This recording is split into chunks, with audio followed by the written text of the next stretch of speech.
नमस्कार, विचार मंथन में आपका स्वागत है। प्रधानमंत्री नरेंद्र मोदी ने आज परीक्षा पे चर्चा करके लाखों छात्र छात्राओं, शिक्षकों और अभिभावकों को अनुप्राणित किया और ये बताया कि ये जो परीक्षाएं हैं ये तो जिंदगी भर चलनी है, इसलिए इससे भागने की जरूरत नहीं है, बल्कि जरूरत क्या है कि इन परीक्षाओं को हम बड़ी शिद्दत के साथ अपनाएं और साथ में हम उनमें सफल हों। एक बात उन्होंने बहुत बड़ी कही। उन्होंने कहा कि नकल करके, शॉर्टकट अपना करके सफलता हासिल नहीं की जा सकती है। ठीक है, आप नकल करके एक बार सफल हो सकते हैं, लेकिन जिंदगी में तो परीक्षा दर परीक्षा, परीक्षा दर परीक्षा होनी ही है। तब आप क्या करेंगे? तब अंततः कहीं ना कहीं आप फेल हो जाएंगे। शॉर्टकट जीवन में अच्छा नहीं होता है। हाँ, हम भी ऐसा काम कर लेंगे, अरे हमारे तो टीचर ऐसे ही आते रहते हैं, कोई दिक्कत नहीं है। हम तो अरे देर से चले जाते, सभी देर से आते, तो हम क्यों नहीं देर से जाएंगे? ये जो ताकतें हैं हमको भ्रमित करने वाली, हमको कुमार्ग पर ले जाने वाली, हमको कुपथ पर पहुंचाने वाली, उनसे हमें बचना होगा। तो नकल से बचे, शॉर्टकट जीवन न अपनाए और तनाव में रखे। उन्होंने कहा तनाव में नहीं रहना चाहिए। बोले एक व्यक्ति है, स्टेशन पर गया, गाड़ी छूट गई, तनाव में आ गए। अब क्या होगा? और उस तनाव में जा रहा है, पता लगे किसी से भिड़े जा रहे हैं, गाड़ी चला रहे हैं, तो कहीं एक्सीडेंट हो जाए, कहीं तनाव से बचिए। अरे ठीक है, एक गाड़ी चली गई है, छूट गई है, दूसरी गाड़ी से चले जाएंगे। बड़े सीधे तौर पर उन्होंने बड़े व्यवहारिक ढंग से बताया कि तनाव से बचिए, और अगर आप तनाव में रहेंगे तो परीक्षा में कभी सफल नहीं होंगे। दूसरी बात उन्होंने ये भी कही कि अपने ऊपर दबाव मत डालिए, बल्कि उन्होंने तो अभिभावकों से, समाज से भी अपील की है कि छात्र छात्राओं पर कोई दबाव मत डालें। दबाव का मतलब ये कि मेरा बेटा डॉक्टर ही बनेगा, इंजीनियर बनेगा और तुम्हें बनना ही चाहिए। 2 घंटे पढ़ रहे हो, अब 4 घंटे पढ़ो, नहीं तो डॉक्टर कैसे बनोगे? बोलिए जो दबाव है। उन्होंने कहा कि ठीक है, हर अभिभावक की इच्छा होती है और उस दिशा में वो बेचारे काम भी करते हैं, लेकिन दबाव नहीं, दबाव से स्थितियां बिगड़ जाती। उन्होंने ये भी कहा बच्चों का विस्तार कीजिए, उन्हें किताबी कीड़े तक कूप मंडूप मत रखिए। उन्होंने बताया कि जब 10वीं और 12वीं की परीक्षाएं खत्म हो जाए तो बच्चों को कुछ पैसा दीजिए और उनको घूमने के लिए भेजिए, 5 दिनों के लिए, ताकि उनमें स्वावलंबन का, आत्मनिर्भरता का भी भाव जागृत हो। तो बच्चों का विस्तार भी कीजिए।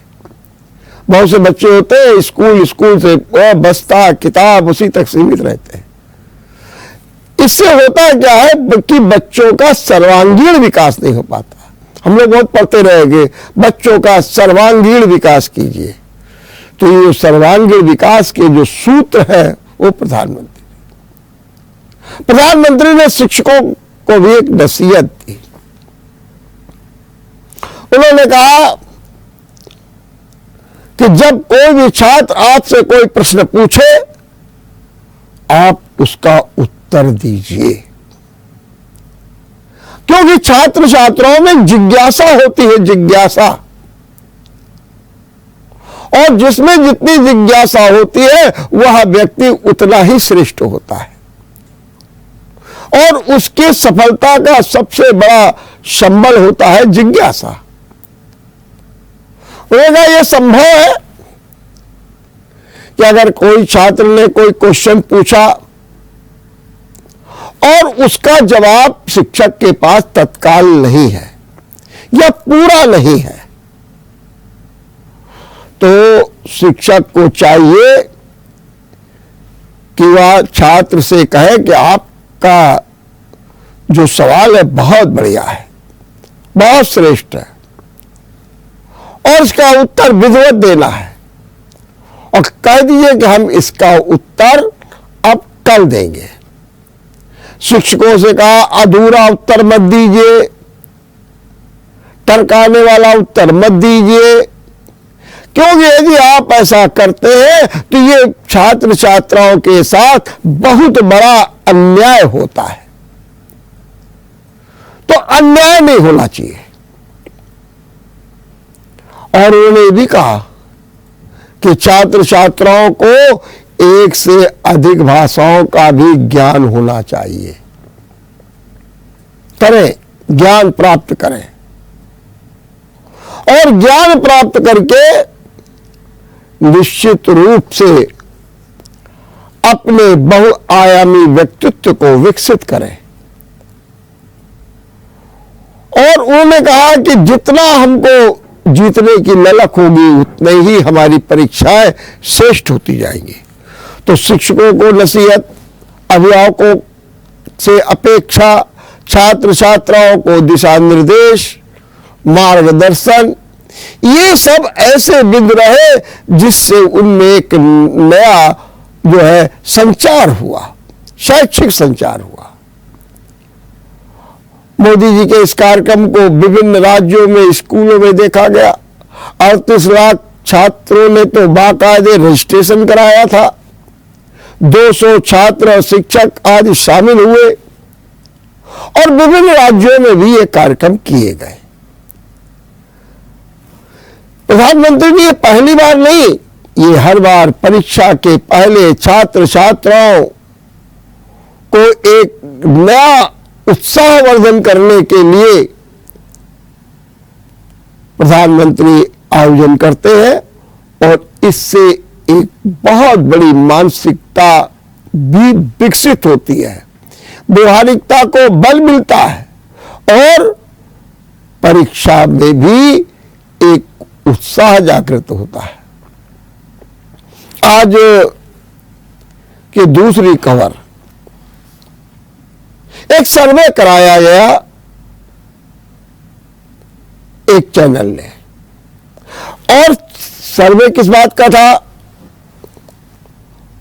सर्वे जो हुआ तो बस यही कि जनता का वर्तमान मूड क्या है, जनता किसे पसंद करती है। तो कुल मिलाकर के जो जनता का मूड सामने आया उसके अनुसार 543 सीटों में 298 सीटें फिर एनडीए के खाते में जा रही है, मतलब मोदी के खाते में। मतलब मोदी एक बार फिर भारी बहुमत से प्रधानमंत्री बनने जा रहा है। दूसरे जो यूपीए है, जिसमें अनेक दल है, उन्हें मात्र 153 सीटें मिलने जा रही हैं, और तीसरा जो अन्य पार्टियां हैं उनको 92 सीटें मिलने जा रही हैं। ये जनता का मूड है। लेकिन इसमें एक चौंकाने वाला भी तथ्य आया सामने। चौंकाने वाला तथ्य ये आया है कि अगर यूपी में चुनाव हो जाता है तो यूपी में जो टारगेट 80 का 80 भाजपा ने रखा है, वो फिलहाल तो टारगेट पूरा करते नहीं दिख रही है। सर्वे के अनुसार 80 में 70 सीटें ही जो है भाजपा के झोली में जा रही हैं। आगे क्या होगा तो समय बताएगा। लेकिन अगर भारतीय जनता पार्टी को राहत तो है, लेकिन झटका भी है। इसलिए झटका है कि भारतीय जनता पार्टी ने 80 में 80 सीटों का सपना देख रखा। हमारे जो मुख्यमंत्री योगी आदित्यनाथ है, तो जब यह सर्वे हुआ कि कौन श्रेष्ठ मुख्यमंत्री है, तो उसमें सबसे पहला नंबर हमारे मुख्यमंत्री योगी आदित्यनाथ का आया। योगी आदित्यनाथ नंबर 1 पर है। 39% लोग उनको चाहते हैं। नंबर 2 पर अरविंद केजरीवाल और नंबर 3 पर जो हमारे ममता बनर्जी है, पश्चिम बंगाल की मुख्यमंत्री, उनका नाम आता है। अब सवाल उठता है विपक्ष का, और विपक्ष में सबसे पहले इस समय राहुल गांधी की यात्रा चल रही है, भारत जोड़ो यात्रा। लोगों से पूछा गया ये क्या, सामान्यतः लोगों ने कहा कि नहीं ये अच्छा कदम है। 39% लोगों ने कहा कि इससे कांग्रेस मजबूत भी होगी।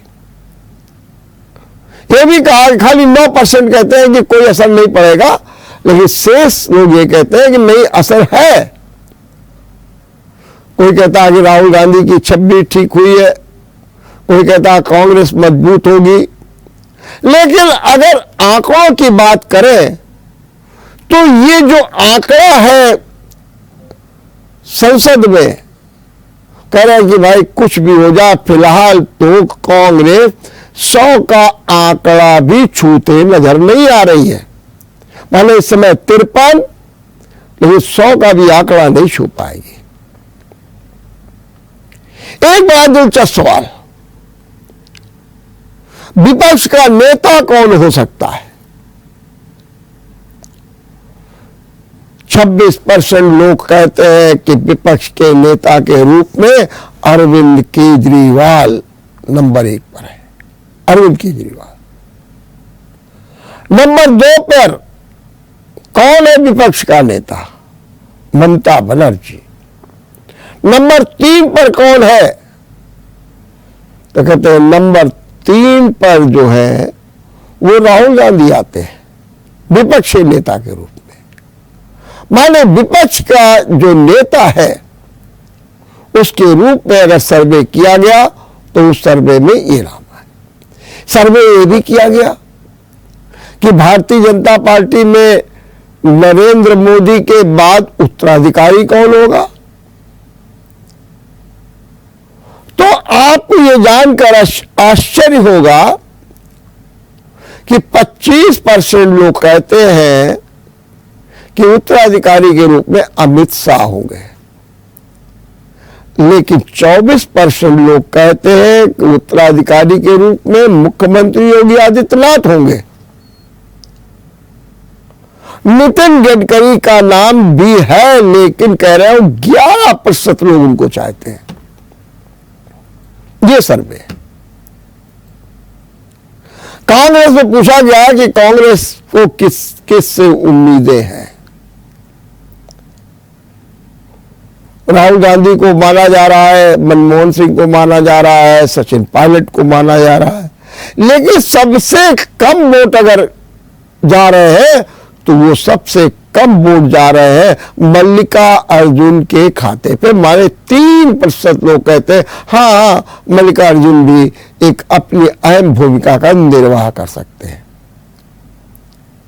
ये है आज का सर्वे, जनता का मूड।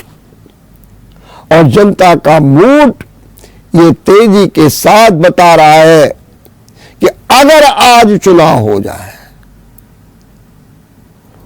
तो आज अगर चुनाव होंगे तो उन स्थितियों में आज भी मोदी का पलड़ा सबसे ज्यादा भारी है। प्रधानमंत्री के रूप में भी सबसे ज्यादा लोकप्रिय है और इसीलिए उनके खाते में वोट जा रहे हैं। उनको अगर 39% वोट मिल रहे हैं सबसे ज्यादा, तो यूपीए को 26% वोट मिल रहा है। और इसी तरीके से विपक्ष को भी लगभग इतना ही 39% वोट दिख रहा है, माने अन्य को कुल मिलाकर के। लेकिन यूपीए को अगर देखा जाए तो यूपीए का जो वोट है वो पूरी तरीके से 22 और 26% के आसपास आ रहा है। बहरहाल वर्तमान राजनीतिक हालात तो बीजेपी के ही पक्ष में जैसा सर्वे बता रहा है। हम लेते हैं यहां पर एक छोटा सा ब्रेक के बाद आपका एक बार फिर स्वागत है। पिता माने स्वामी प्रसाद मौर्य ने सपा और बेटी संघमित्रा मौर्य ने भाजपा का धर्म संकट बढ़ा दिया है। और अब तो ऐसा लगने लगा है कि इस मामले को लेकर के कोई अहम फैसला भी हो सकता है। अब स्वामी प्रसाद मौर्य ने बयान दे दिया। उन्होंने पूछा भाई अखिलेश ने तो कोई बात नहीं की, बाकी सब लोग बोले देखिए जो लोग हमको जवाब दे रहे हैं उनसे मतलब नहीं है। लेकिन अगर आप कह रहे हैं कि अखिलेश मौन है तो मौन स्वीकृति है लक्षणम, मौन स्वीकृत का लक्षण है। मैंने उन्होंने मेरी बात को स्वीकार कर लिया। अब धर्म संकट आ गया कि अखिलेश क्या करेंगे। वो कह रहे हैं बातचीत हो रही है, अहम फैसला हो रहा है। क्या अहम फैसला होगा ये देखने की बात है। लेकिन सपा में एक धर्म संकट आ गया। अब ये भी सवाल उठ रहा है कि ये क्या करेंगे स्वामी प्रसाद मौर्य। वो कहते हैं पीछे मुड़ के नहीं देखते, मतलब कहीं जाएंगे नहीं, तब फिर क्या करेंगे। भाजपा में जाएंगे नहीं, बसपा में जाएंगे नहीं, अगर सपा से कहीं गड़बड़ हो गया तो क्या करेंगे ये देखने की बात होगी। क्या वो नया दल बनाने जाएंगे। वहीं दूसरी ओर उनकी बेटी ने कह दिया कि वो पिताजी ने जो एक चौपाई का जिक्र किया है उसका विद्वानों से विश्लेषकों के साथ बैठ करके निष्कर्ष निकाला जाना चाहिए। मैंने एक तरीके से पिताजी की बात का समर्थन कर दिया। अब वहां पर ये मांग उठ गई है कि संघमित्रा मौर्य को पार्टी से निकाल दीजिए।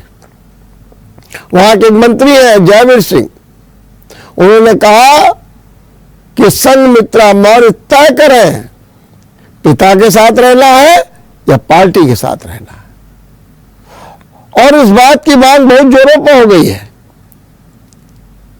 हालांकि भूपेन्द्र चौधरी ने भी कह दिया कि नहीं, हम राष्ट्र के प्रति आस्थावान है, परम आस्थावान है, हम इस तरीके की बातें नहीं सुनने को तैयार। मतलब ये विश्लेषण की जो बात की गई है और ये कहा है कि इस पर विचार होना चाहिए, तो भूपेन्द्र चौधरी ने एक सिरे से नकार दिया, खारिज कर दिया।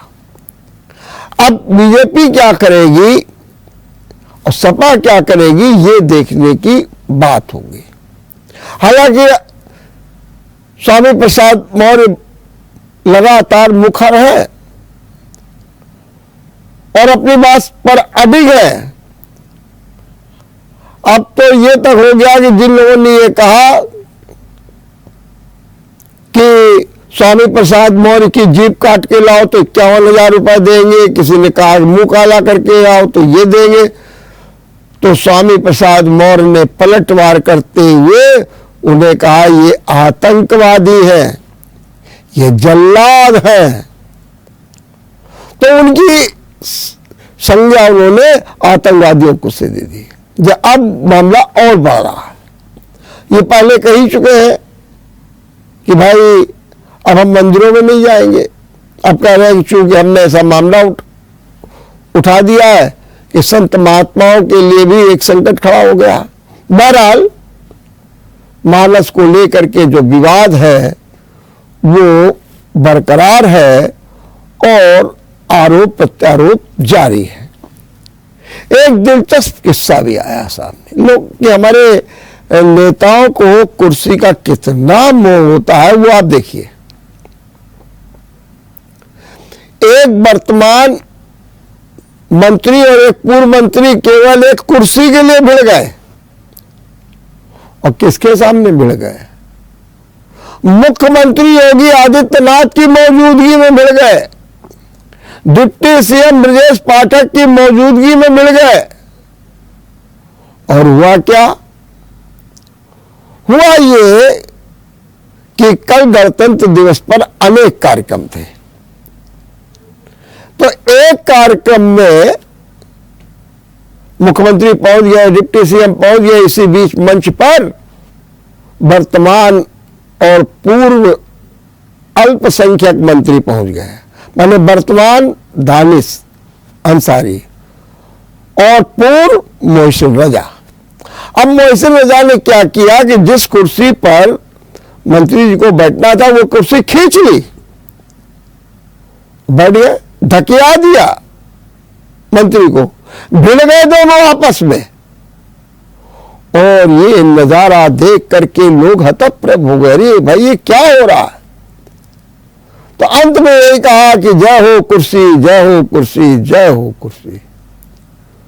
कुर्सी क्या न कराए ये देखना, कुर्सी पर कैसी ममता देखने को मिली, सब अवाक रह गए। बड़ी मुश्किल से मामला शांत हुआ। देखते रहिए बड़ी खबर। नमस्कार।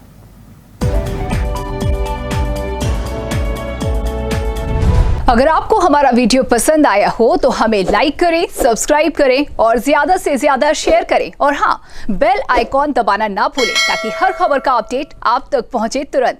आप हमें इंस्टा, ट्विटर और फेसबुक पर भी फॉलो कर सकते हैं। हमारी आईडी है @JMT News।